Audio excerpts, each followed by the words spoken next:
আসসালামু আলাইকুম গাইস, আশা করি সবাই ভালো আছেন। তো এই জানগো দাদার আমি যতই ডাহি যে এমপি আহ পয়সা দিমু কয় র র র আমার তো মাথা নষ্ট হয়ে গেল গা।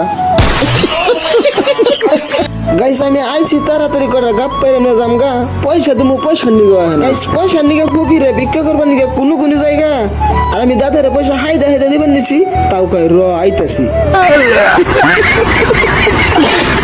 গাইস আধা ঘন্টা পরে দাদা এলো পয়সা নিগে, দাদারে কইলাম এই ধরো 50 টাকা নাও আর 100 টাকা গাপ দাও। দাদা কি কয় জানো, 50 টাকা আর 100 টাকা গাপ দিম না, গাবের পাতা নিয়ে যা তুই। গাইস দাদার আমি কইলাম পরে তাহলে দাদা কয় টাকা জানাকবো, দাদা কয় মাইসের তো আমি 100 টাকা বেছি, তুই 80 টাকা দিস, কম দিস না কিন্তু আমার আবার লজ যাবো। গাইস আমি ভাবলাম তে কাম সারছে, তেলে মানে 50 টাকার পাতাই কিনে না জানে কেন। গাইস পরে আমি দিস না ভাই আব্বারে ফোন মারবা নিলাম, দাদা কয় তুই যারে মনে তারে ফোন মারগা, 70 টাকার কম দিম না।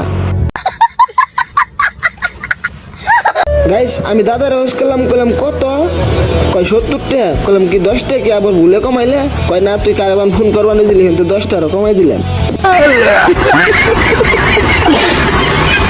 গাইস পরে আমি দাদারে 50 টাকা দিয়ে আর 20 টাকা ভাই ফেলাই দিয়ে হারাহারি করে গাছে উঠলাম। গাছে ওটা চিন্তা করলাম যে একটা কাপ গুনে গুনে সিরন রাখবো, কারণ একটা কাপ পরে 8 করে পড়ছে।